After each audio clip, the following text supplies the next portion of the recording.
Assalamualaikum warahmatullahi wabarakatuh. Selamat berjumpa kembali sobat-sobatku yang saya sangat banggakan. Kali ini kita akan melanjutkan pembahasan kita eh, bagian kelima. Tentu saja topik kita berkaitan tentang gerak peluru.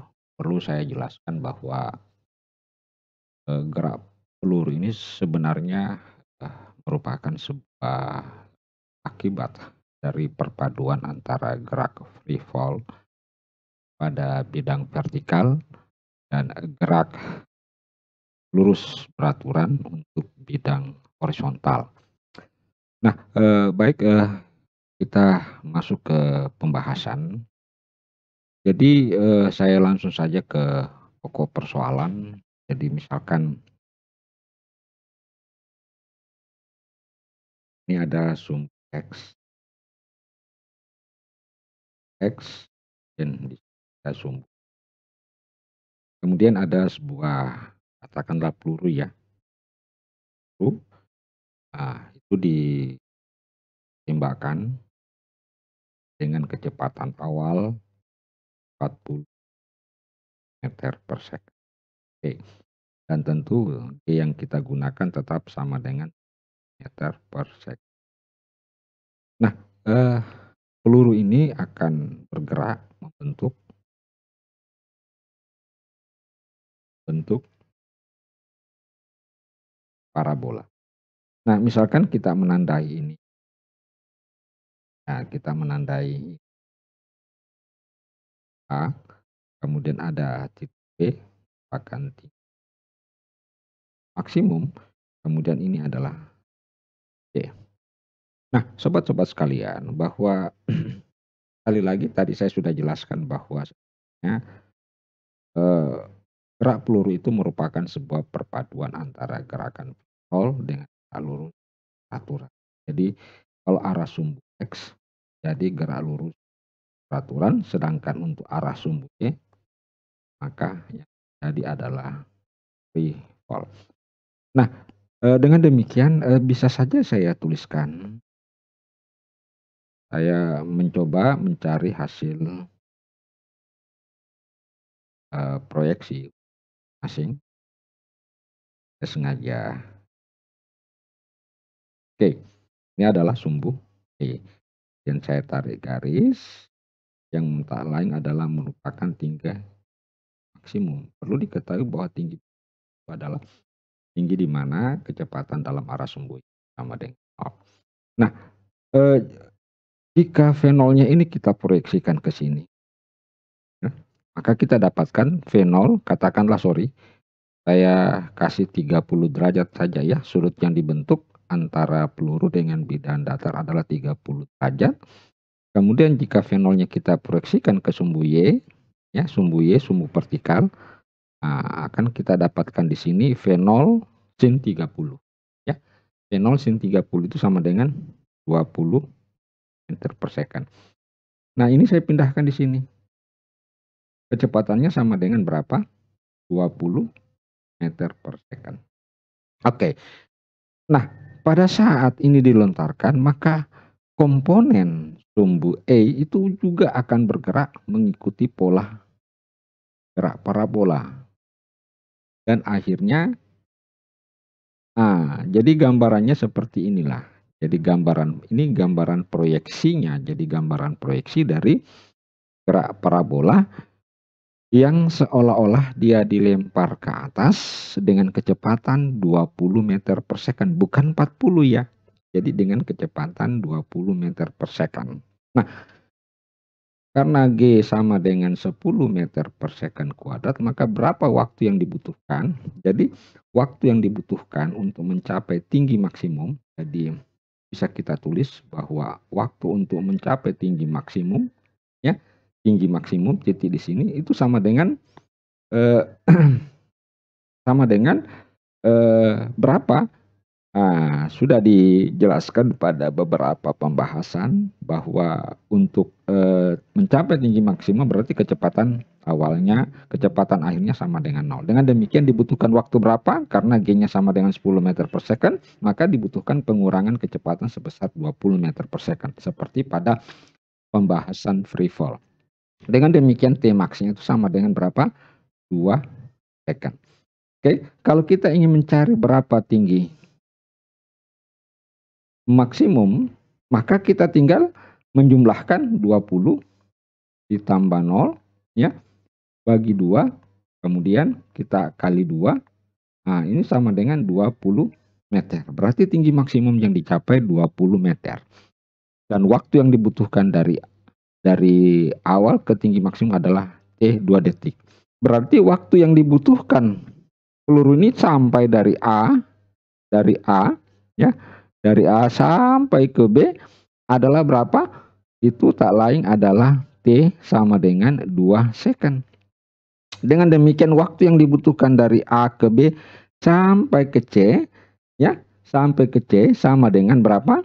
Jadi kita tulis TAC sama dengan 2 dikali 2, berarti 2 dikali Tmax ya. Saya tulis dikali Tmax sama dengan 2 dikali 2 sama dengan 4 detik. Nah, inilah 4 detik. Dengan demikian, kita bisa tentukan berapa jarak X max ya. Kita bisa menentukan jarak X max atau AC ya, jarak AC. Nah, itu tentu ini kita proyeksikan adalah V0 cos theta, karena ini 40 berarti sama dengan 20 akar 3 dikali waktu sampai A ke C sama dengan 4 detik, sehingga X akses sama dengan 80 akar 3 meter. Jadi kalau kita sudah memahami dengan baik makna tersebut, maka akan mudah kita selesaikan. Nah, baik, saya akan memberikan contoh yang lebih sedikit agak lebih menantang lagi.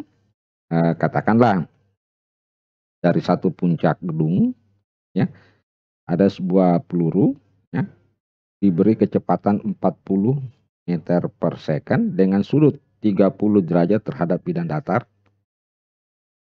Oke. Nah, peluru ini tiba di titik C. Ini titik A, ini titik B. Nah, sekarang yang ditanyakan tentukan tinggi maksimum yang diukur dari tanah, tinggi maksimum, kemudian jarak maksimum yang Nah, bagaimana cara menentukan ini? Maka terlebih dahulu yang paling utama kita harus tentukan adalah waktunya. Karena waktu yang sangat berperang. Nah, oleh karena itu yang pertama, ini kalau kita proyeksikan ini ke sini, untuk sumbu Y, maka kita dapatkan V0 sin 30 ya. V0 sin 30 berarti 40 dikali sin 30 sama dengan berapa? Saya langsung tulis 20. Oke, 20 meter per second. Nah, sehingga kita ambil dulu, terlebih dahulu kita mengambil dulu untuk komponen arah vertikal. Jadi, komponen arah vertikalnya ini dengan kecepatan berapa? 20 meter per second. Nah, ini kan seolah-olah bergerak ke atas, terus ke bawah. Jadi, waktu yang dibutuhkan dari A ke sini, ke titik ini sama saja waktu yang dibutuhkan dari sini.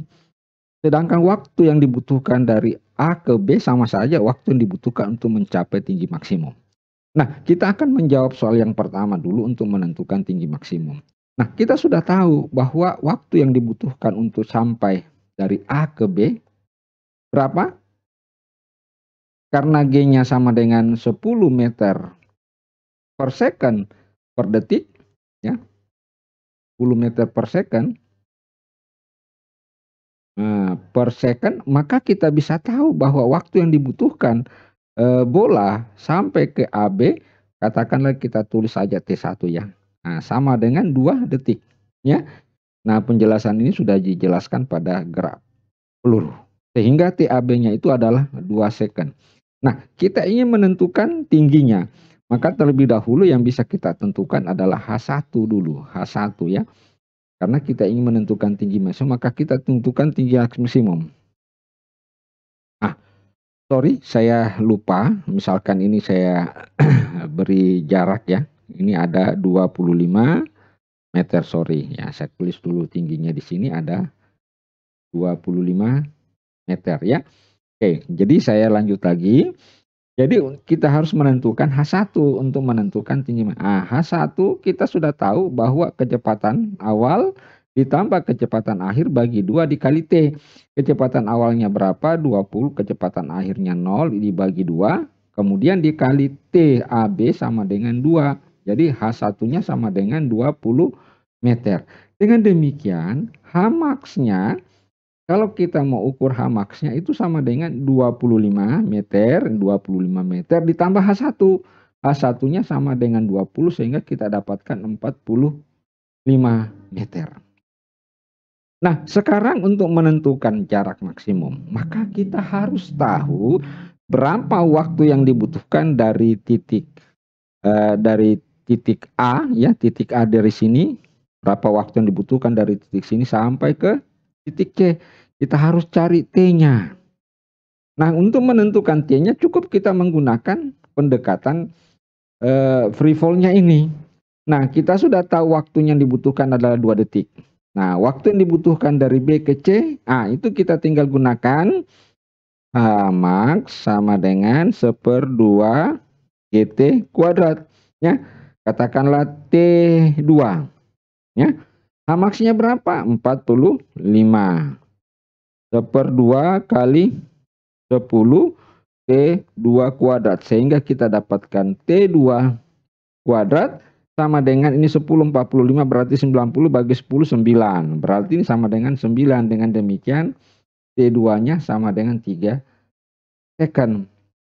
Maka waktu total T-nya, ya, waktu total T dari titik A ke titik C, dari titik A ke titik C sama dengan berapa? Sama dengan 2 ditambah 3 sama dengan 5 detik. Oke. Nah, selanjutnya untuk menentukan X max-nya, ya, untuk menentukan X max-nya tadi saya gambar ulang seperti ini, ya.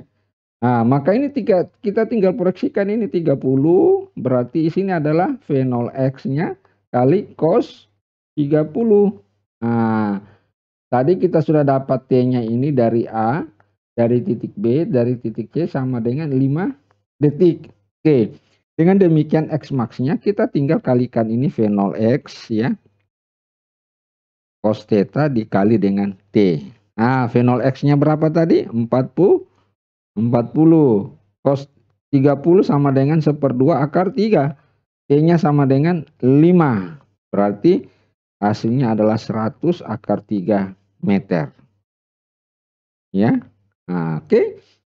Baik, sobat-sobatku sekalian, saya kira penjelasan ini sudah bisa difahami, sudah bisa dimengerti, dan silahkan sobat-sobatku semua bisa membandingkan dengan cara secara teoretis untuk mendapatkan hasilnya ya.